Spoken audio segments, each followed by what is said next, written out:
Hi there, I'm Nina, and at my own wedding, my sister stood up and called me a failure in front of everyone. But what they didn't know was, I'd been quietly building something worth $89 million behind their backs. The toast meant to humiliate me turned into the moment I exposed everything. But the real betrayal? That ran much deeper than one cruel speech. Has your own family ever treated you like you were disposable until you became undeniable? What time are you listening to this, and where are you watching from? Drop a comment. I want to know who's out there. The chandelier above me shimmered like it knew the truth. Beneath its golden glow, the ballroom of the Belvedere Hotel sparkled with artifice. Laughter too high, smiles too tight. My wedding was supposed to be a celebration. Instead, it felt like a setup. My father's eyes never softened, even as he raised his champagne.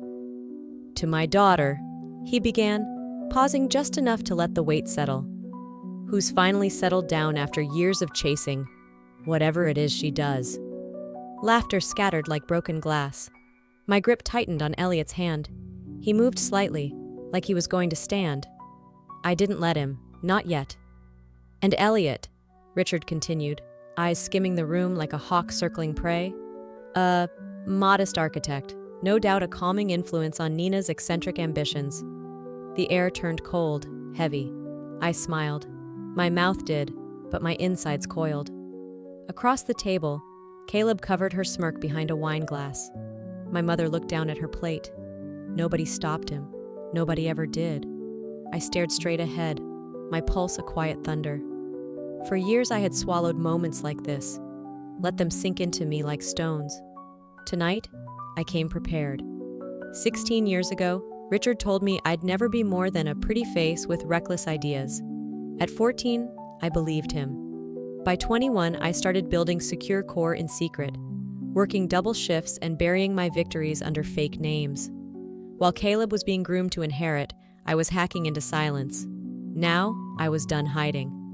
I caught the eye of our photographer across the dance floor, Dev, my CTO in disguise. He nodded once. The lights dimmed, guests murmured. Then the screens behind the stage lit up. Secure Core IPO, $89 million. Nina Chen, founder, 22% stakeholder in Chen Global Holdings. Gasps rippled like wildfire. Richard froze mid-sip. Caleb's face drained of color. Even my mother's fork paused, suspended in midair. I walked toward the center, heels clicking against polished marble. Each step deliberate. I took the mic. My voice didn't shake. I built something without your blessing, without your name. While you mocked me for chasing ideas, I was building a company that just went public. And with it, I now own 22% of Chen Global. That's more than Caleb. I turned to my sister. Don't worry, you'll keep your job, for now. I smiled at Richard. Oh, and Dad, that merger you've been working on? I'll be leading the negotiations starting Monday.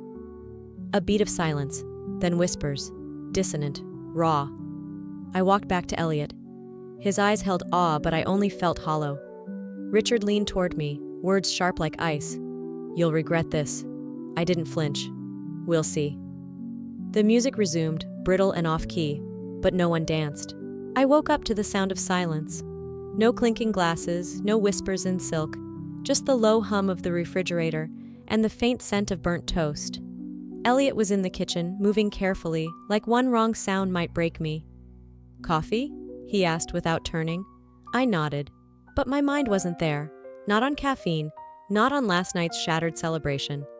I opened my laptop, the familiar glow anchoring me to something I could control. Secure Core's homepage still showed the spike. We were trending, we were powerful, and yet I felt exposed. An alert pinged, encrypted, untraceable. I opened it. Embedded in the message were scans of internal Chen Technologies memos, dates, signatures, meeting rooms. Caleb, with Marcus and 2 board members. One note scribbled in the margin, she won't see it coming. My stomach didn't drop, it coiled. 3 weeks ago, I passed Caleb in the Skybridge Lounge. She looked up mid-whisper, just long enough for me to catch Marcus's eyes. He blinked fast and smiled too wide. I should have known then. It wasn't just Richard. Caleb was playing her own game. I scrolled further. A private board vote had been initiated. Caleb had pushed for it. A plan to block me from the merger chair, signed 2 days before the wedding. The confidence of it made my skin itch. They didn't expect me to announce my company. They thought I'd fold under pressure, maybe cry in a corner while they maneuvered. Instead, I had detonated a truth bomb, but the fallout was still thick in the air. I sat back, watching the city move beyond my window. Cold light filtered in between the high-rises, washing the room in pale blue. Elliot placed the mug beside me and touched my shoulder. "You okay?" "I will be." I clicked record on a secure line and called Melinda Grant, my attorney. "We need to move up the timeline, and I want every board vote since last quarter reviewed for irregularities." "On it," she replied, without missing a beat. That's why I trusted her. No questions, just precision. A voicemail notification blinked on my phone. Caleb's voice crackled through. "Nina, it's not what you think, please. We should talk." I didn't. Delete. I walked to the mirror by the entryway. My reflection stared back with a sharpness I hadn't seen in years. Not since the day I left Stanford with nothing but a laptop and a grudge. "You made your move, sister," I whispered to her ghost. "Now I'll make mine." The fog wrapped Manhattan like a damp warning. I stood in the penthouse office alone, the city beneath me still stretching awake. The glass walls offered no warmth, only reflection. A headline flashed across my inbox, loud in its intent. "Secure core under family siege." They didn't even try to be subtle anymore. Elliot appeared at the doorway carrying 2 coffees. He looked at me, trying to read what words couldn't touch. I gave him a half smile, one I'd perfected over the years, the kind that shut people out without making them feel rejected. He didn't push. He never did. I turned back to the screen and let the past catch up to me. A folder had been left open on my desktop. I hadn't noticed it last night. Inside, an archived thread of old messages. Mom and Caleb. My breath caught. They had spoken in coded tones, but it was all there. She knew. She knew about the board meetings, the maneuvering, the vote, 6 months ago. At a family dinner, I warned her. Told her something about Caleb's behavior didn't sit right. She barely looked up from her wine. "You're being dramatic, sweetheart. Caleb's always had your best interest at heart." But now, I remembered the way she glanced at Caleb then. It wasn't concern. It was coordination. My mother hadn't just stood by. She had quietly handed him the match. I shut the window and opened the legal archive. I needed something solid, something mine. Instead, I found something else. A confidentiality agreement, dated back to San Francisco, back when Secure Core was just code scribbled on coffee-stained napkins. The name hit me like a gut punch. Ezra Lang, a hacker with a reputation that burned bridges before he crossed them. He'd built a key chunk of our early infrastructure. I'd buried that fact deep. Now here it was, unwrapped and waiting to be weaponized. 16 years ago, I was 21, running on caffeine and desperation. Ezra had offered help no one else would. He didn't ask for equity, just a favor owed. I took the deal. I built the future. And now it had claws. They dug it up. Maybe Richard, maybe Caleb, maybe both.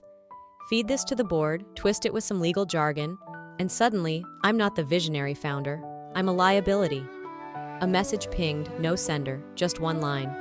"The board will be voting on your removal next week. Thought you should know." I stared out at the skyline, steel and smoke colliding in slow motion. The wind pressed against the windows like an omen. "They think this will scare me," I said quietly. My own voice sounded foreign, colder, more exacting. Then I whispered to the air, to the city, to anyone listening. "Let them try." The invitation came at noon. A family dinner, no context, no apology. Just a line from my father's assistant. "Your presence is expected." It wasn't subtle. It wasn't sincere. It was a performance. And I was expected to play the part of the grateful daughter returning to the fold. I stared at the screen for a full minute before replying, "I'll be there." Not because I owed them anything, but because war isn't won by hiding. Palo Alto's evening haze curled like smoke over the old family estate. I hadn't set foot inside that house since the IPO. Elliot offered to come. I told him no. This needed to be mine alone. The dinner was already underway when I arrived. Laughter floated down the hallway like perfume, thin and artificial. Richard stood when I entered. "There she is," he said with a smile that cut deeper than any insult. "Still dramatic, just like your mother." I sat, lips pressed together. Wine was poured, plates passed. The room buzzed with forced civility. Then Richard, ever the conductor, tapped his glass. "You know," he began, "it's fascinating how our choices follow us. Remember that investor Nina used to work with, the one blacklisted by the SEC? I felt my spine stiffen. He was quite the character," he continued. "But what's more interesting is how certain partnerships resurface, especially when you're steering a billion-dollar company." My cousin Sabrina chimed in. "We were just saying, transparency is everything now, especially for leadership." Laughter, quiet, polished, poisonous. I swallowed my rage. My fork didn't shake. My eyes didn't flicker. But I filed every word, every look. After dinner, I slipped into the kitchen. My mother stood rinsing wine glasses, steam curling around her like a veil. "You didn't stop him," I said. She didn't turn. "You shouldn't have come." "I came because he's turning this into a circus, and you're still acting like it's Sunday brunch." She wiped a plate slowly. "It's easier to let him win than to tear everything down again." I stepped closer. "You've already lost. You just don't want to admit it." Her shoulders sagged. "I'm tired, Nina." I nodded once, no anger, just grief in a new form, the kind that settles in your chest and refuses to move. I left before dessert. Back at my office, the skyline was black glass. I pulled up a confidential memo. Richard had filed a motion with the board, requesting an emergency vote on my removal based on ethics inconsistencies. They were going to use my past like a rope and hang me with it. I looked out into the dark. "They think I'm done?" I whispered. Then louder, steadier. "Then let's show them what silence really sounds like." I didn't sleep. I lay there staring at the ceiling as Elliot's steady breathing filled the room. My mind wasn't quiet. Not anymore. My mother's words echoed. It was easier to let him win. But I wasn't her. I wasn't going to fold under the weight of his legacy. At dawn, I opened my laptop and played an old home video. A birthday party. Me, maybe 7, dressed in red, holding up a cake I had made myself. Richard had taken the camera. "That's cute, Nina," he said off screen, "but it won't win you any awards." I hadn't thought about that moment in years, but the tone, dismissive, sharp, was always there, embedded like static in every conversation. I closed the laptop. My hand didn't shake. By mid-morning, I stood outside her apartment, not knocking, just staring at the door. She opened it before I could raise my hand, as if she knew I'd come. "I'm not here for comfort," I said. She nodded. "I have something for you." Inside, she handed me a small box. Inside were letters, copies of emails, notes Richard had written to board allies while I was still in college, laying groundwork, undermining me before I ever stepped into the ring. "He never wanted you to succeed," she whispered, "but I didn't know how to stop him." "You chose not to," I corrected. She reached for me. I stepped back. "Not yet." I left her standing in the doorway. The sun behind her made her look smaller than I remembered. Back in San Francisco, my legal team waited in the office. I laid everything out, the letters, the timeline, the plan. "We move now," I said. "Reverse merger, full consolidation. I'm taking Chen Technologies out from under them." A beat of silence, then nods. By noon, the press had the story. Headlines spun fast. "Daughter declares hostile control move in billion-dollar tech firm." Caleb's assistant called, then Marcus. I didn't pick up. Richard, of course, didn't leave a voicemail. He called directly. "You're making a mistake," he said. His voice was cold, calculated. "This is your last chance to walk away. You don't want to see what I've got planned." I leaned back in my chair. "Then show me." A pause. The line went dead. I opened my encrypted inbox and pulled up a document labeled Internal Audit, Phase 1. With one click, I hit send. Let the games begin. The morning after the merger announcement, I opened my eyes to a city still asleep. For a moment, I believed the world had paused for me, but my inbox shattered that illusion. 83 new messages. Half were media inquiries. The other half were sharks circling blood.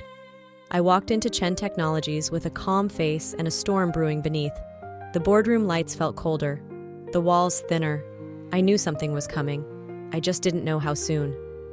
"Marcus wants a word," my assistant said. He waited for me in the corner office, the one I'd let him keep out of habit, not trust. "You've made this personal," he started, no pretense of courtesy. "And you haven't?" I countered. He hesitated, then shrugged. "Richard is the spine of this company. He built it. I'm protecting its legacy." Legacy. The word snapped like cheap glass in my head. "You mean protecting your seat at the table," I said. He didn't deny it. He didn't have to. His silence was loud enough. I left the office feeling the floor beneath me shift. Marcus and Richard, two snakes, one skin. I didn't have solid proof, not yet. But the rot was spreading. I doubled down on digital audits and changed every access code in the system. The media strike came faster than I anticipated. Tech heiress declares war on her own father. Inside the billionaire feud tearing Chen Technologies apart. Cable networks replayed my wedding footage on loop. Twitter was a bonfire. She's just another rich brat trying to rewrite her daddy issues with a boardroom. Should have stayed in the shadows. Fame isn't strategy. Then came the leak. A confidential memo from 5 years ago, taken out of context, of course, implying I manipulated employee options to buy majority shares. It painted me as a self-serving tactician. Investors got nervous. 2 pulled back in a single afternoon. A few others requested clarity. I scheduled a press conference knowing I couldn't control the narrative, but I had to shape the edges of the fallout. My voice didn't shake as I stood in front of cameras. This isn't about ego. It's about accountability and building a company that doesn't require inheritance to mean authority. I walked off before questions. Let them spin what they wanted. I had no time for feeding fires. That night, back at my condo, the city looked distant through the glass. I stared at the reflection of myself, eyes darker, jaw clenched. Then the notification blinked. One anonymous email. Subject: tomorrow. Body: you're not the only one with secrets. Watch the news. No name, no attachments. Just enough poison to make me sit upright. I didn't type back. I didn't forward it. I just stared and whispered, "Let's see how far you're willing to go." The shrill chime of my phone cut through the stillness before dawn. My inbox was on fire. I didn't need to read the headlines. I already knew. Secure Core under investigation. Corporate golden girl or financial fraud. My name, my company, my legacy, shredded and smeared across every major outlet. The documents were real, at least in fragments, but the context had been twisted beyond recognition, gutted, stitched with lies, and painted as criminal negligence. I didn't breathe. I moved. At the emergency board meeting, the room buzzed with a mix of fear and fury. Shareholders wore polite masks, but their questions cut deeper than knives. Why weren't these discrepancies disclosed earlier? What else are we not aware of? They suspended me from key executive duties, pending investigation. I didn't argue. I didn't beg. But when my eyes locked with Marcus, one of the few who didn't say a word, I saw the answer: fear. Not for me, but of what was coming for all of us. My team fractured, half ghosted me. The others clung to silence like a shield. In the corner of my apartment, I stared at 3 monitors. One showed our falling stock. One showed my wedding clip again, edited for drama. The third? The competitor I now suspected of holding the puppet strings. I traced back the IP from the data leak, anonymized of course, but too clean, too rehearsed. A buried holding company, a shell firm based in Nevada. All roads pointed to Vanguard Equities, but Vanguard wasn't the mastermind, just a front. The real puppeteer had been sitting across family dinners my entire life. My father. He'd partnered with Vanguard, fed them internal vulnerabilities, and waited for my IPO, waited for the merger, then detonated. I called him. No formalities. "You did this." A beat of silence, then his voice smooth as ever. "You were never supposed to get that far. I was protecting the brand." "You mean destroying me before I became competition?" "You still think this is about you?" He scoffed. "You walked into a game you didn't understand. Now you're bleeding. Walk away while there's something left." I clenched the phone. "You taught me to fight dirty. Don't cry when I finally do." He chuckled. You'll regret this. I've already regretted everything else. The line went dead. I turned to my laptop, opened a folder I'd locked since before the wedding. Counterplay, Operation Reclaim. It pulsed on the screen like a heartbeat. I hit initiate and called my lawyer. It's time to go nuclear. I stared at the shareholder ledger on my screen. One of our largest allies had transferred their voting rights to a blind trust. Legal sleuthing confirmed the trust's beneficiary, Richard. My father had turned someone from my inner circle.